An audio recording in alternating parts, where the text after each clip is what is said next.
नमस्कार दोस्तों। स्वागत है आपका आरबी न्यूज चैनल में, जिसमें हम आपको देश दुनिया की मुख्य खबरों से अवगत करवाते हैं। तो चलिए शुरुआत करते हैं आज की मुख्य खबरों से। साथियों, आज दिन है बुधवार 18 जून, जो अर्पित है बुद्ध देव को और बुद्धि के देवता गणेश जी को। इस दिन हमें गणेश जी की पूजा करनी चाहिए और उन्हें दुआ अर्पित कर लड्डू का भोग लगाना चाहिए, जिससे आपकी मनोकामनाएं पूर्ण होंगी। चलिए आगे बढ़ते हैं आज की मुख्य खबरों की ओर। पहली खबर में, अहमदाबाद में हुए एयर इंडिया विमान हादसे में एक 23 वर्षीय क्रिकेटर की भी मौत हुई है, जो इंग्लैंड जा रहे थे। इस हादसे में कुल 275 लोगों की मौत हुई है। इसमें एक युवा क्रिकेटर डिर्थ पटेल क्रिकेटर की भी मौत हुई है, जो इंग्लैंड जा रहे थे। भगवान उनकी आत्मा को शांति दे। अगली खबर कश्मीर से आ रही है, जिसमें कश्मीर में रौनक लौटने लगी है। छुट्टियां मनाने के लिए विदेशी पर्यटक फिर से पहुंच रहे हैं। यहाँ पहलगाम हमले के बाद छा गई थी वीरानगी। कश्मीर घाटी में सुरक्षा और शांति बहाल होने से पर्यटकों की संख्या में इजाफा हुआ है। डल झील से लेकर गुलमर्ग तक पर्यटक बिना किसी डर के घूम रहे हैं। चलिए बढ़ते हैं अगली खबर की ओर। न खर्ची न पर्ची, योग्यता के आधार लखनऊ में गृह मंत्री अमित शाह और योगी ने सिपाही भर्ती के अभ्यर्थियों को नियुक्ति पत्र सौंपे। उन्होंने पारदर्शी भर्ती प्रक्रिया की सराहना करते हुए विपक्ष पर निशाना साधा और कहा कि योग्यता के आधार पर चयन हुआ है। शाह ने यूपी पुलिस में महिलाओं की भागीदारी की प्रशंसा की और नए कानूनों के बारे में बात करते हुए कहा कि इससे न्याय जल्द मिलेगा। अगली बड़ी खबर आ रही है, गाजियाबाद में प्रॉपर्टी टैक्स बढ़ाने के विरोध में पार्षद बोले मनमानी कर जनता पर आर्थिक भार डाल रहा निगम, जिसके तहत गाजियाबाद में डीएम सर्किल रेट के आधार पर संपत्ति कर बढ़ाने का पार्षद विरोध कर रहे हैं। उन्होंने निगम मुख्यालय में बैठक की और बोर्ड बैठक बुलाने की मांग की, ताकि निगम संपत्ति कर पर स्थिति स्पष्ट कर सके। पूर्व पार्षदों ने हाईकोर्ट में याचिका दायर की है, जिस पर निगम ने भी अपना पक्ष रखने के लिए कैविएट दाखिल की है। चलिए दोस्तों, जान लेते हैं आज का राशिफल। 18 जून का दिन सभी राशियों के लिए मिला जुला रहेगा। मेष और सिंह राशि के जातकों को करियर में नई सफलता मिल सकती है। वृषभ और तुला राशि के लिए धन लाभ के योग बन रहे हैं। मिथुन और कन्या राशि के लोग अपने रिश्तों में तनाव से बचें। वृश्चिक और मकर राशि वालों के लिए यात्रा के संकेत हैं, लेकिन सावधानी जरूरी है। कुंभ और मीन राशि के लिए सेहत पर ध्यान देना होगा। धनु राशि को परिवार से शुभ समाचार मिल सकता है। आज का दिन सोच समझकर निर्णय लेने वाला रहेगा। शुभ रंग नीला, शुभ अंक 5।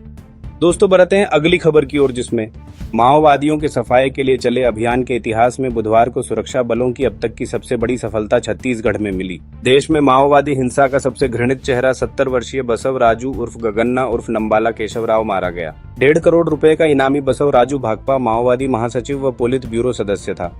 अगली बड़ी खबर क्रिकेट प्रेमियों के लिए है, जिसके अनुसार रोहित के बाद कोहली भी टेस्ट से ले सकते हैं विदा। बीसीसीआई ने भविष्य की टेस्ट योजनाओं से विराट को कराया अवगत।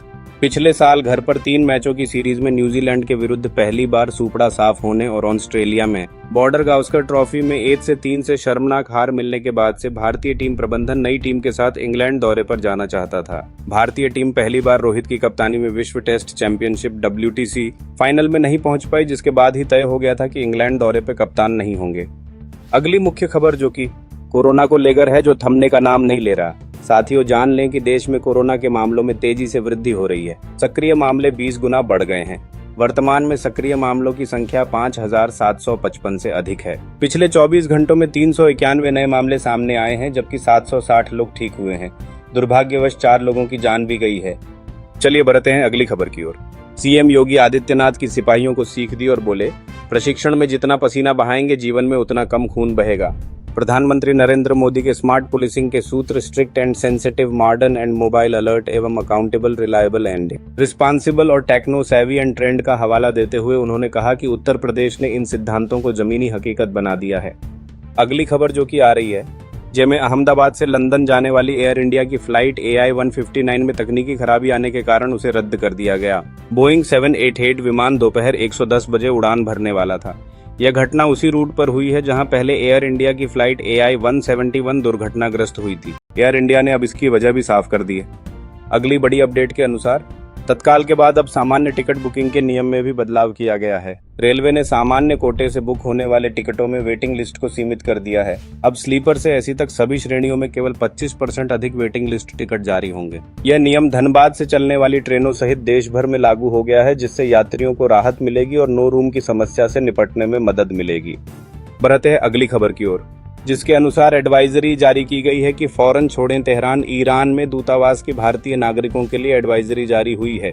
यहाँ छात्र बोले कि हमें भारत की ताकत पर पूरा भरोसा है। पश्चिम एशिया में इजरायल और ईरान के बीच तनाव बढ़ने से स्थिति गंभीर हो गई है। तेहरान में मौजूद भारतीय दूतावास नए नागरिकों को तुरंत शहर छोड़ने की सलाह दी है। तेहरान में मेडिकल की पढ़ाई कर रहे लगभग 140 भारतीय छात्र धमाकों और फाइटर जेट्स की आवाजों से दहशत में हैं। छात्रों ने भारत सरकार से जल्द सुरक्षित निकालने की अपील की है। चलिए जान लेते हैं अगली खबर, जिसमें एक रिपोर्ट के अनुसार भारत दुनिया का दूसरा सबसे बड़ा हथियार आयातक देश है। यूक्रेन सबसे बड़ा हथियार आयातक बन गया है, जिसे पश्चिमी देशों से भारी समर्थन मिला है। चीन के हथियार आयात में गिरावट आई है क्योंकि वह घरेलू उत्पादन पर ध्यान केंद्रित कर रहा है। अमेरिका हथियारों का सबसे बड़ा निर्यातक है, जिसके बाद फ्रांस और रूस हैं। अगली बड़ी में एक खुलासा हुआ है कि राजा रघुवंशी हत्याकांड में पुलिस के अनुसार मेघालय में विशाल चौहान ने राजा पर सबसे पहले दाव से हमला किया। राजा ने हमले से बचने की कोशिश की। आरोपी ने गुवाहाटी रेलवे स्टेशन के पास से हथियार खरीदा था। पुलिस ने सोनम सहित 5 लोगों को गिरफ्तार किया है। अगली खबर जो कि जुड़ी है भारत पाकिस्तान को लेकर, जिसमें भारत पाकिस्तान को पानी की कमी से परेशान करने की तैयारी में है। केंद्र सरकार जम्मू कश्मीर के अतिरिक्त पानी को पंजाब, हरियाणा और राजस्थान तक पहुंचाने के लिए 113 किलोमीटर लंबी नहर बनाने की योजना बना रही है। इस नहर से पाकिस्तान की ओर बहने वाले पानी को रोका जा सकेगा, जिससे भारत को फायदा होगा और पाकिस्तान को पानी की किल्लत होगी। अगली खबर ने देश भर में मचा दी है सनसनी, जिसमें कोच्चि से दिल्ली जा रही एक फ्लाइट में उस वक्त अफरा तफरी मच गई जब एयरलाइन अधिकारियों को बम होने की धमकी मिली। बिना वक्त गंवाए विमान को नागपुर के बाबा साहेब आम्बेडकर अंतर्राष्ट्रीय हवाई अड्डे पर इमरजेंसी लैंडिंग कराई गई। यात्रियों की सांसें थम गईं, विमान को खाली कराया गया और तुरंत बम डिटेक्शन और डिस्पोजल स्क्वाड यानी BDDS को बुलाया गया। पूरी फ्लाइट की गहन तलाशी ली गई, लेकिन इस धमकी ने यात्रियों के साथ साथ सुरक्षा एजेंसियों को भी पूरी तरह से अलर्ट पर ला दिया। अगली खबर बेहद दुखद है। 12 जून को गुजरात के अहमदाबाद में एक भीषण विमान हादसा हुआ, जिसमें 242 में से 241 लोगों की जान चली गई। इस हादसे में भारत के 23 वर्षीय क्रिकेटर धीरज पटेल की भी मौत हो गई, जिन्होंने हाल ही में आर्टिफिशियल इंटेलिजेंस में मास्टर्स पूरा किया था। धीरज इंग्लैंड की एयरडेल एंड वारफेडेल सीनियर क्रिकेट लीग के लिए खेलते थे और क्रिकेट में अच्छा भविष्य माना जा रहा था। यह हादसा न सिर्फ भारत बल्कि खेल जगत के लिए भी एक बड़ा नुकसान है। दोस्तों, मौसम को लेकर भी बड़ी खबर आ रही है। दिल्ली समेत कई राज्यों में मौसम ने करवट ले ली है। दक्षिण भारत में जहां एक बार फिर बारिश शुरू हो गई है, वहीं उत्तर भारत अब भी गर्मी की मार झेल रहा है। मौसम विभाग ने दिल्ली में भी बारिश की संभावना जताई है, जिससे लोगों को राहत मिल सकती है। उधर सोमवार को गुजरात और महाराष्ट्र में झमाझम बारिश हुई, जिससे कई इलाकों में जलभराव और ट्रैफिक जाम जैसी दिक्कतें देखने को मिली। मौसम का यह बदलता रूप लोगों के लिए राहत के साथ साथ परेशानियों का कारण भी बन रहा है। अब रुक करते हैं अगली खबर की ओर, जो हादसे से जुड़ी है। हिमाचल प्रदेश के सरकाघाट क्षेत्र में एक दर्दनाक हादसा हो गया। पटड़ी घाट के पास कलखर में एक बस गहरी खाई में गिर गई।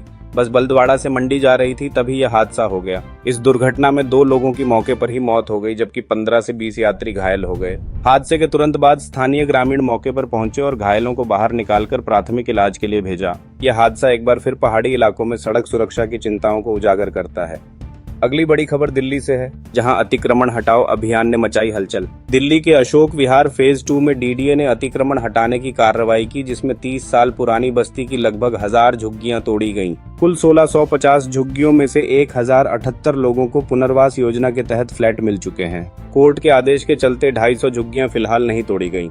अभियान के विरोध में आप नेता अखिलेशपति त्रिपाठी पहुंचे, जिन्हें पुलिस ने मौके से हिरासत में ले लिया। इस कार्रवाई के चलते इलाके में भारी तनाव और गहमा-गहमी का माहौल देखने को मिला। अब नजर डालते हैं प्रधानमंत्री की एक अहम विदेश यात्रा पर। प्रधानमंत्री नरेंद्र मोदी की साइप्रस यात्रा को तुर्की के लिए एक सख्त और रणनीतिक संकेत माना जा रहा है। साइप्रस की भौगोलिक स्थिति भारत के लिए सामरिक रूप से बेहद अहम मानी जाती है। वर्ष 1960 में साइप्रस को आजादी तो मिली, लेकिन ग्रीक और तुर्की समर्थक समुदायों के बीच तनाव बना रहा। तुर्की के आक्रमण के बाद साइप्रस 2 भागों में बंट गया था और आज भी यह विभाजन कायम है। पीएम मोदी की यह यात्रा सिर्फ कूटनीतिक नहीं, बल्कि तुर्की को एक स्पष्ट संदेश देने के रूप में भी देखी जा रही है। अहमदाबाद विमान हादसे के बाद एक बार फिर अहमदाबाद से लंदन जाने वाली एयर इंडिया की फ्लाइट AI 159 को तकनीकी खराबी के कारण अचानक रद्द कर दिया गया। फ्लाइट के कैंसिल होने से यात्रियों में भारी नाराजगी देखी गई। यात्रियों का कहना है कि जब वे एयरपोर्ट पहुंचे तो उन्हें कोई स्पष्ट कारण नहीं बताया गया और अचानक फ्लाइट रद्द होने की सूचना दे दी गई। इस घटना के बाद कई यात्री घंटों तक एयरपोर्ट पर फंसे रहे। एयरलाइन की तरफ से किसी भी वैकल्पिक व्यवस्था या मुआवजे को लेकर स्पष्ट जानकारी नहीं दी गई। अब एक बेहद भावुक कर देने वाली खबर। एयर इंडिया प्लेन क्रैश में अपनी जान गंवाने वाले पायलट कैप्टन सुमित सभरवाल को आज अंतिम विदाई दी गई। पूरे सम्मान के साथ उनका अंतिम संस्कार किया गया, लेकिन माहौल गमगीन था। जब उनका पार्थिव शरीर अंतिम यात्रा के लिए ले जाया गया तो वहां मौजूद हर आंख नम हो गई। सबसे ज्यादा टूटे हुए नजर आए उनके वृद्ध पिता, जो फफक फफक कर रोते रहे। बेटे को यूनिफॉर्म में तिरंगे में लिपटा देखकर उनका दर्द छलक पड़ा। यह हादसा केवल एक जान नहीं ले गया, बल्कि एक पूरा परिवार उजाड़ गया। तो ये थी आज की बड़ी और जरूरी खबरें। ऐसी ही अपडेट्स के लिए जुड़े रहिए हमारे साथ। वीडियो को लाइक करें, शेयर करें और चैनल को सब्सक्राइब करना बिल्कुल न भूलें। आपका साथ ही हमारी ताकत है। मिलते हैं अगली खबर में, तब तक के लिए धन्यवाद।